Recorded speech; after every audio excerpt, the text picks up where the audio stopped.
Welcome to our short film show on NBTV. This week we'll have a film that won Best Overall in the Emerge Film Festival. It takes place in a dystopian world where the characters must question what to do when a woman's body washes on shore. After, we'll have a talk with Director Max Isaacson. But for now, please enjoy Pipe.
You clean the spigots?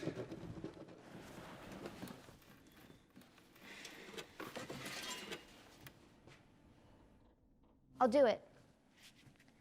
It's just got first on digging a hole. Your hands won't do? I need the shove. It's a big hole. It's a body-sized hole. You search it? It ain't me. It ain't a corpse.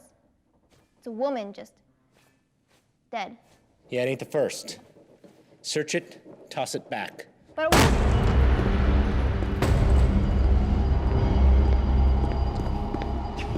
You serving? Yeah.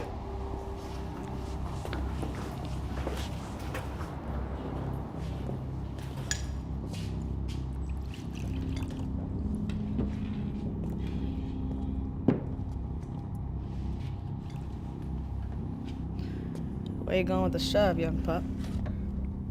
gotta dig a hole. Girl found a body. Got some notion of grave digging. Brew. You holding on to salvage you ain't shared? Oh, that ain't what I like to hear. Ain't what my boys like to hear. Girl was having fool thoughts, but it's yours. A gift from the brewer. What a kindness.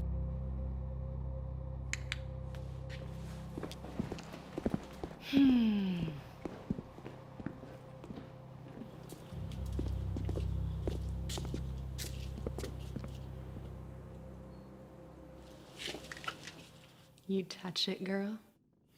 You touch the body. I didn't touch her. I was just gonna put her in the ground. It. it is going in the ground. It's a woman.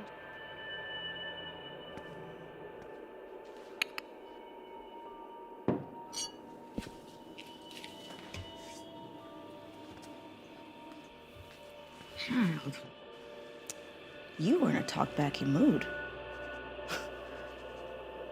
Like you forgot who was master here.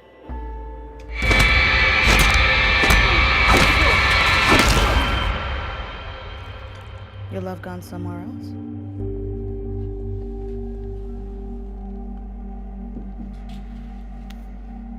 This the man you love?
Well, look, Brewer. You gotta make a choice here. Savvy one, too, because it's permanent. Do not kill my daughter. Kill? Maybe yes, maybe no. Tell you true, I will make exception, as only the Pack Queen can do, you Brewer. Then we shall burn your brew instead. Realize what you're doing. No, stop! Stop! Stop! Take Pop. Make her a dog. But just stop. You sure? Death would be kinder than what we do to pups that turn them into dogs. We will rip into every lesson you taught her. Every memory of sweet daddy we will cover in blood. Won't have no hesitation about killing once she reaches New Year. I'm gonna have myself a little shadow. You persist in this deal, and she will be one of us on the outside and in. Just leave me alone. I'll leave something. Go to hell! Bright mouth, but too many words spilling out.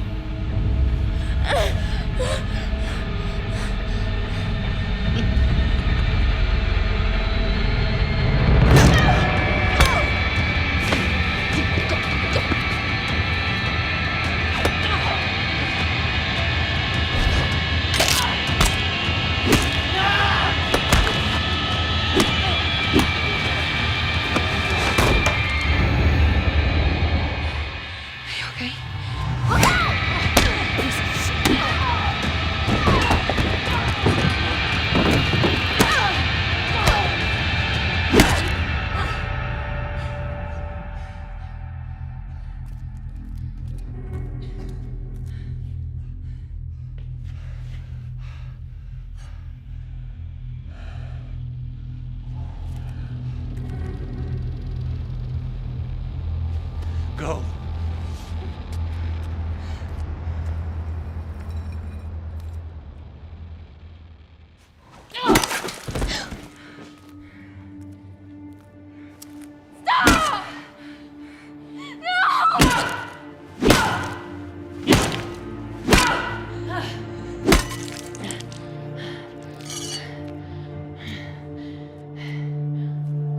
You gonna kill me too?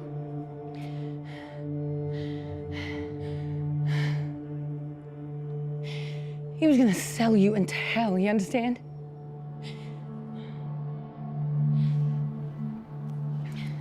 To these people. Red dogs. Yeah, sure.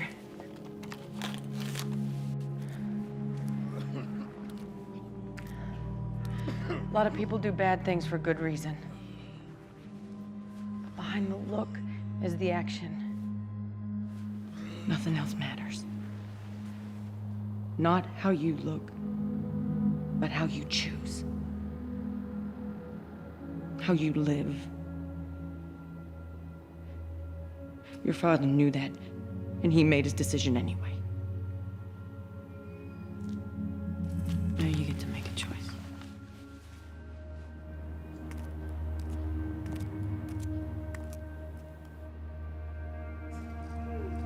Make him dead and leave the bodies. Do it.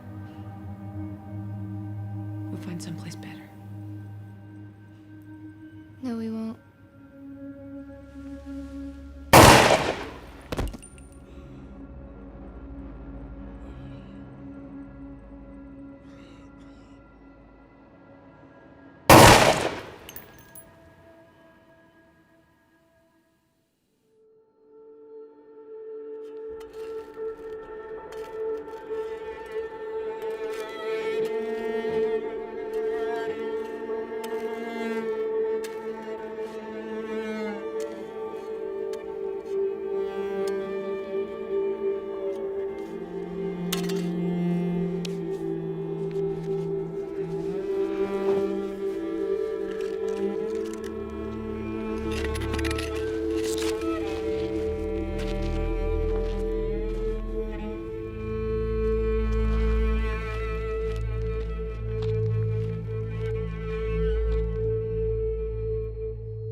Welcome back to our short film show. Max, take it away.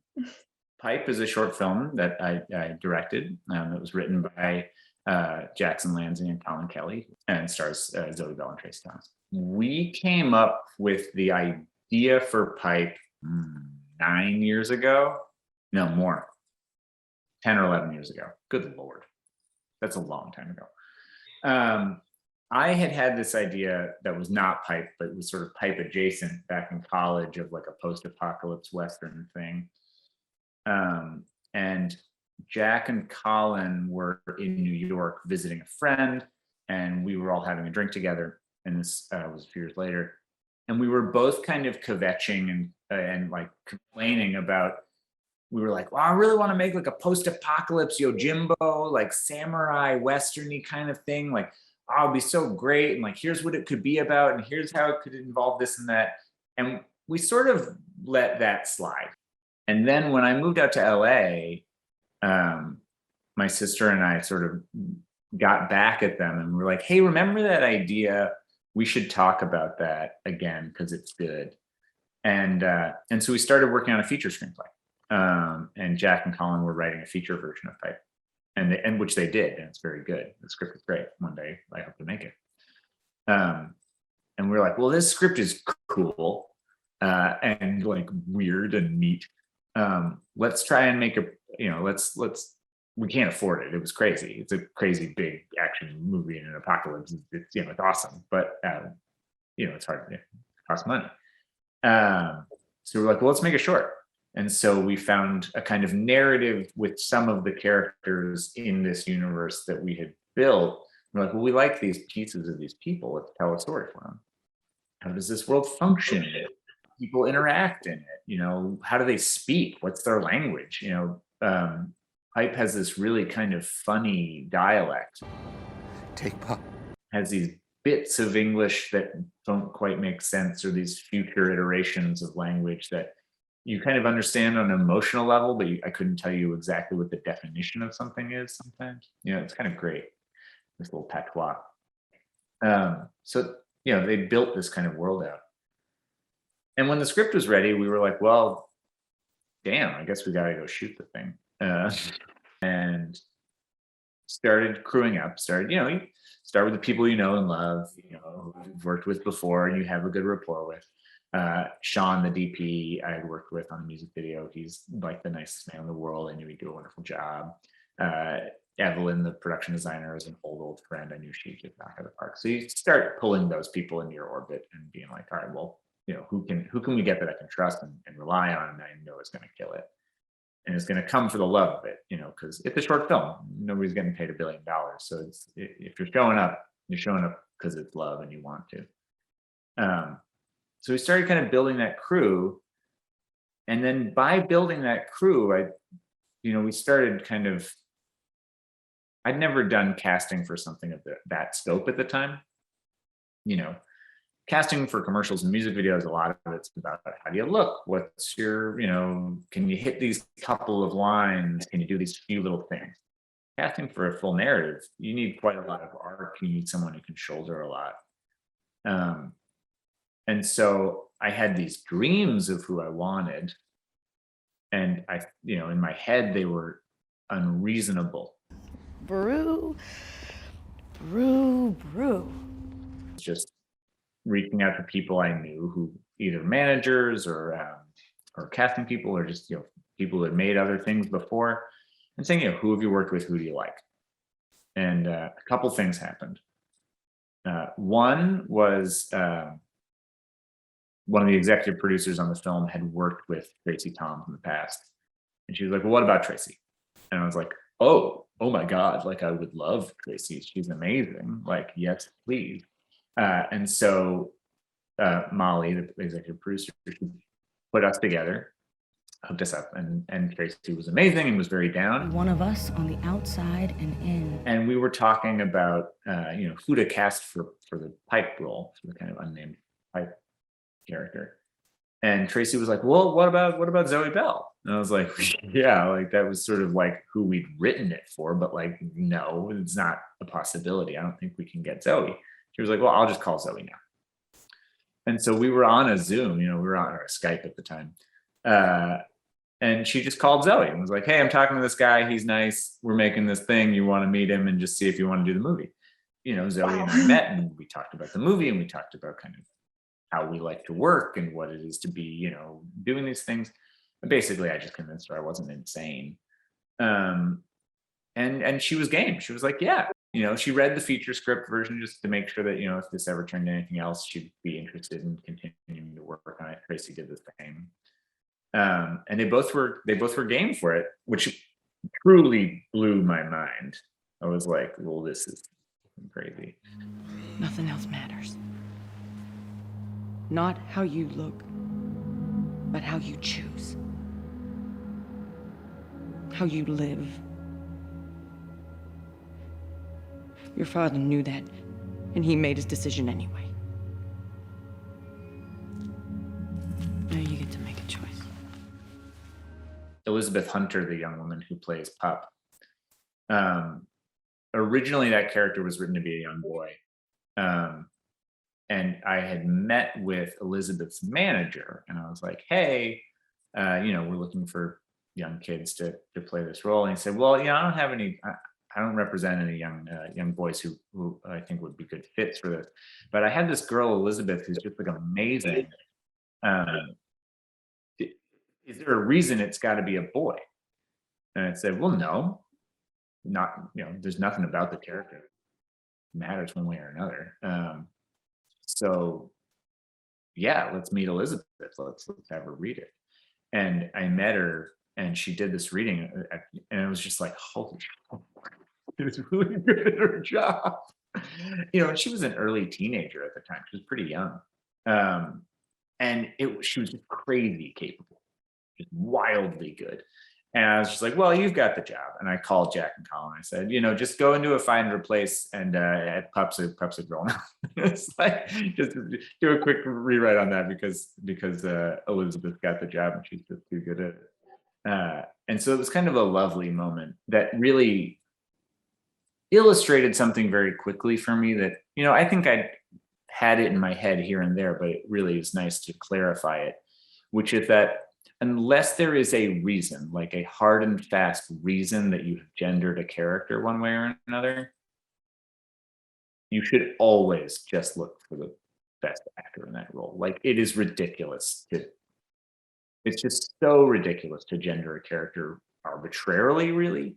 You know, always be open to just being like, well, what is it if this character is, you know, no longer a man, but is a woman or a non-binary character? What is it if this character is now, you know, cisgendered or transgendered? What is it if it, you know, who is this person, and does it change who they are? Does it change their story? Does it make their story better or more interesting? And being open to that is kind of just a lovely and very freeing experience, especially when casting. And then we went out to go shoot the thing. And we shot for 5 days, plus a little pickup day a few months later to go get like those big weird vistas, you know, of the like rotten world. We did 1 day out in a place called the Salton Sea, which is in California, which is this giant man-made lake where everything is dying and decaying.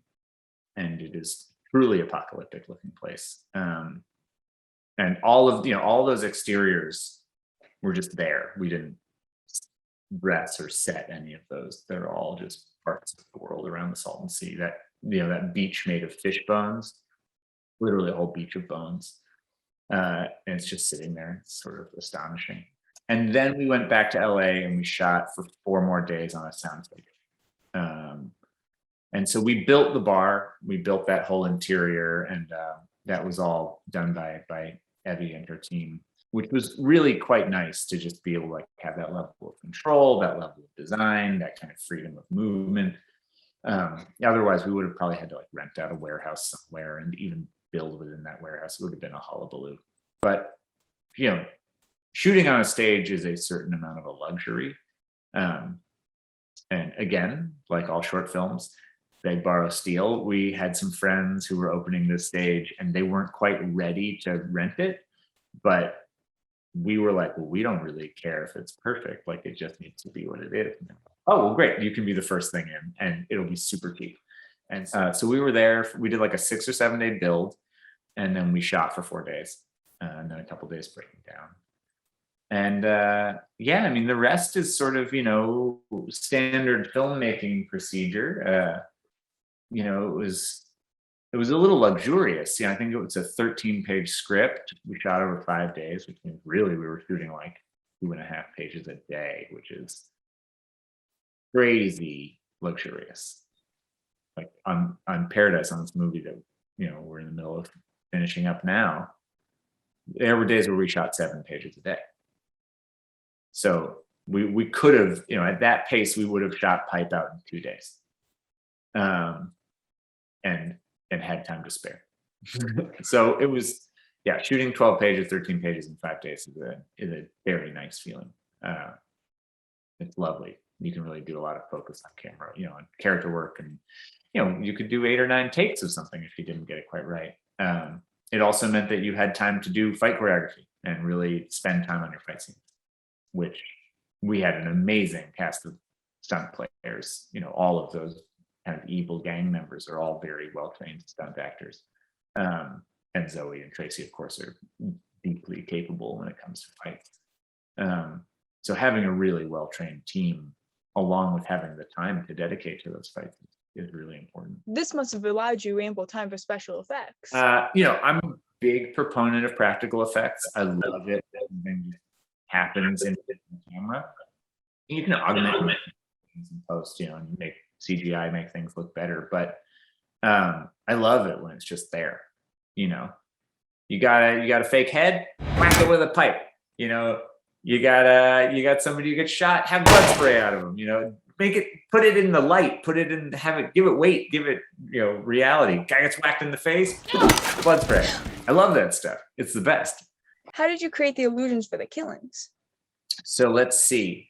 So those were, yeah, we had prosthetic heads, and you would kind of pre-cut holes in them so that wherever, you know, if you wanted somebody's like head, they'll be like, you know, if you want goo to come out their forehead or whatever, you kind of cut a little thing in the forehead. And then I want to say that we filled them with, you know, fake blood and I think wet bread. Wet bread? But wet bread looks very kind of brainy and gooey and gross. really mushy and nasty. And so when you get it all bloody, it makes good kind of, I don't know, whatever that is. And so we had these prosthetic heads that we'd made and which filled with kind of stuff. And you'd put a wig on or whatever, however you needed to design it, and then you beat the crap out of it with the metal pipe until and get the effect. And then usually we would do that, and then we would shoot the actual actor in that place without whacking them with the pipe. So if we needed to get their shoulders, or if we needed to like get a little bit of their neck to connect to the prosthetic head, you could do a little bit of compositing in post-production and kind of blend the two together. One of them, so there's that wide shot where both of those gunshots happen. The first gunshot is a really simple rig, actually. It's super, super easy. Basically, we have this very thin vinyl tube running up the back of their head and hidden in their hair. And it was hooked up to, those little whipped cream like CO2 canisters? Mm-hmm. It was hooked up to one of those in a little kind of handle thing. And so we just loaded that with red powder, and the actor, when they got shot, they just hit the little CO2 thing, and the red powder shot out the back of their head like the back of their head had been blown open, and it got caught in this nice backlight, coming from that little kind of tube thing. And so it catches in all the backlight, and you just see it all fly out. So that was just literally the actor cued themselves, right? We just called bang, and then went and pop. Easy peasy. No movie magic involved. The second gunshot, way more complicated. So we had the actor crawl in, slump, stay there. Then we brought in the fake head for that actor, and we had him keep his body right there, but move his head to the side like this so we could kind of plunk the fake head in front. We rigged that up to a giant air compressor that's off camera. And we load the tubes for that air compressor with guts and blood and all the fun stuff we're going to shoot out of it. And then for that one, we have him hiding. We blow the air compressor, everything's splorts out. And for that one, it's so loud and such a big, weird rig that we didn't have any of the other actors even on set. So then we also had to have the person who's pulling the trigger on the gun come and do their bits of the gunshots. There's actually 4 shots all put together to be one, which is headshot and profile with the little CO2 rig, guy crawling, slumped, sploosh coming out of the head, and the person pulling the gun. All 4 of those are happening simultaneously. To make it look like one shot. It's like, what, 5 seconds or something? 10 maybe? Of like one moment of one person just pulling a trigger twice. And then we had to have someone come in and put in all the muzzle flares and, and a little bit of lighting, because we did all that in post. One thing I never do is work with blank firing guns. All my guns are totally fake. So, and it takes 5 seconds to put the muzzle flare on. It's nothing big, but it's an additional step. If you want to crush somebody's skull on camera, don't try and fit that into a half an hour. Take a couple hours at least and prep it and make sure it looks right, and take the time. Be careful with your work, when you're doing stuff like that. Because if it doesn't look good, everyone in that theater can poke a hole in it, right? Everyone and their mother can say fake. Don't buy it. And then you lose them. You lose them emotionally. You lose all of your momentum, all the goodwill you've built up. It's gone. And the first edit of your film is inevitably dog shit. It's just awful. There's no first cut of a movie that's ever good. And so, we spent a few months, I think, a couple months cutting the first pass on pipe. I think it was 22 minutes long. It was like unbearably long and slow. And I was like, wow, this movie sucks. I am bad at my job. I had made a giant mistake. I never should have done any of this. I should have just given up when I had the chance. I'm just going to go chuck myself in a wood chipper, and everyone will probably be better for it. and it's very disheartening. But obviously, luckily, you work with a good editor who looks you in the eye and is like, you're an idiot for thinking that. This is the first pass on a movie, and we're going to cut it 30 more times. So don't worry, it's going to get better. And it becomes iterative. You're just, all you're doing is like sanding away. And every once in a while, you have moments that are great, fun ideas, like that intercutting moment that you were talking about earlier. The scene didn't originally intercut. It didn't do that. It was sort of like, this thing happens, and then this thing happens. And it was kind of boring. And I was talking with Chell, who came on to kind of do the second half of it. And she was like, well, these things can happen simultaneously. Like, they're sort of happening at the same time in the movie. Why are we putting them back to back? And I was like, oh, that's a neat idea. And, we cut, I don't know, probably 10 versions of the movie already. And she was like, well, let's do it. Like, let's just start snapping them back and forth. And it can get like faster and faster. And you can have this kind of buildup of emotion and kinetic action that's happening in between the two of them. And I was like, yeah, cool. Like, let's do it. And she did it in like a day. She's very good at her job. But, she sort of like, here's the rough pass on it. Like, and I was like, this is immediately so much more fun. Like, and it saved us time. It made the whole scene 1,000 times more interesting and fun and cool. It built up the emotion. It let the music do really neat stuff. Like, all of those moments, you're like, oh, there it is. Like, notably better, much, much better. And so sometimes you have these little moments where you're like a light bulb goes off. And you're like, hot damn, like, we found something cool. But a lot of it is just saying like, all right, like, why does something feel like it's not quite working? Is it that it's too long? Is it that it's too slow? Is it that this line feels out of place? Do we need a reaction in here that we're not getting? Things like that, where you're just like, we need to feed the emotions, right, and feed the pace, and you're just constantly kind of smoothing that out.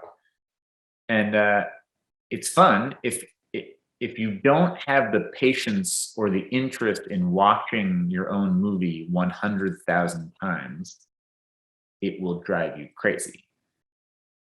You have to become very willing to just sit with something and just see it make really small changes over and over and over again. And by the time you're done editing a movie, you hate your movie. You're like, this means nothing. This is nothing. And you should. You will have seen it so many times that it really means so little. And then it's very exciting to show it to anybody, because then they haven't seen it before, and they react in a wonderful way. And you're like, oh, wow, maybe it's okay. Maybe we did a good job. Yeah. But yeah, it's a process. It's a real process. Shooting pipe took 5 days. Editing pipe took a year. That is a crazy disproportionate amount of time. And you have to kind of get ready for that, when you're going into it. And know that you edit with somebody you want to spend time with. You are going to spend a lot of time with that person. If you do not like your editor, your life is going to be very hard. Mm-hmm. Yeah, like, more than anybody, make sure that you can hang out with your editor. That's your whole life for a while. But that's sort of the long and short of that process, was kind of just, finding how to cut 10 minutes out of a movie that was way bloated, and to make it fun. It could have been, we could have made it really a slog and like this slow, depressing thing of being like, life is hard in this place and it's violent and mean. And instead, it's like, life is hard in this place and it's violent and mean. Yeah. That's more what we were going for. Did you have to cut any scenes that you really loved, though? Yeah, there's a couple scenes that are lovely that we cut. Most of them conversational moments between characters where actors really got to do good work. That's always the saddest part, is when you look at something and you're like, man, we're cutting this not because like of anybody's fault, but because, whatever. Most of the time it's because you don't need it, right? If you're like, well, we don't need this in the movie, it doesn't actually change anything if it's there or not there. that's a tough moment. But you know, cut the things you don't need. You know, tell the story you need to tell, and then if you have moments for flourish and a little bit of like florid action, that's great. But you know, if something's redundant, if you have a scene that says the same thing that another scene says better, cut one. And it's sad when those moments are moments with good acting, because you're like, to a certain degree, you feel like you're robbing your performers. You know, you're taking something away from them that they did. And if they did it well, that's even sadder, because you know, you're saying like, oh, not your fault. You came and you did your job and you did it wonderfully, and you gave this character life and meaning, and this scene works because of the work that you did. But it doesn't work for the movie. And that's a bummer. You know, it's a real kill your darlings moment. And you run into them. You know, even in a short film, I think there were like 3 or 4 real kill your darlings moments where it's like, yeah, like, we're just gonna cut that whole thing. Like, it's a bummer. But it's fine. It makes for a better movie. But yeah, there were a few. There's a scene between Brewer and Pup, between father and daughter, that was lovely, and both of them did just a really bang up job, and we cut that. There were a few moments with the Red Dogs gang, with different gang members kind of having these conversations, either between each other or with the father and daughter, that are also kind of lovely and strange and off-putting. But they're strange and off-putting and violent, and they're just kind of through their own existence, that felt sort of like we were putting a hat on a hat a little bit. And although the performances are lovely, you know, it wasn't changing anything. So stepping outside of Pipe, do you already have your next project in motion? I'm in the middle of transitioning from production to post-production on my first feature film called Paradise, starring Patricia Allison from Sex Education and Peg Donovan, who you might know from things like Argo or Rocket Man, but some of our younger viewers, or many of our not so young viewers, might know him as the voice of Hercules in Disney's Hercules. You have some impressive cast members for your first feature. Yeah, they're really fun. We got a pretty fun, like, notable cast. It's weird. You know, a dear old filmmaking friend of mine, this guy Tony Borden, wrote the script, and he and I had done the story together. And it's really a testament to like good writing that any of this happens, because like, I'm very proud of my directing work. I think it's wonderful. I think I'm doing a good job. I hope I'm doing a good job. But you know, first feature. So all they're really basing it off of is like, is the script good enough? And he did a really wonderful job, and it was enough to pull some really grade A talent who got very interested in, and has been actively just knocking it out of the park. And so it's been a joy. That sounds like a lot of fun.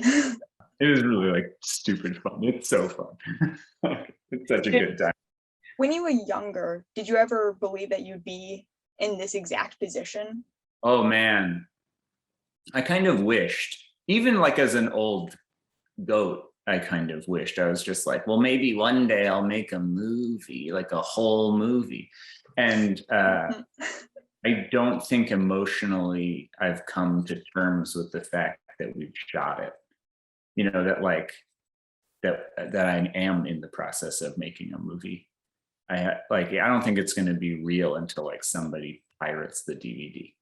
Like, you know, I guess DVD, the Blu-ray. Yeah, but like until somebody can steal it, it's like not real to me. Like once somebody's like, oh yeah, your movie, I totally ripped that off of Napster. What the fuck? I am so old. Sorry. Well, how do you steal things anymore? I don't know.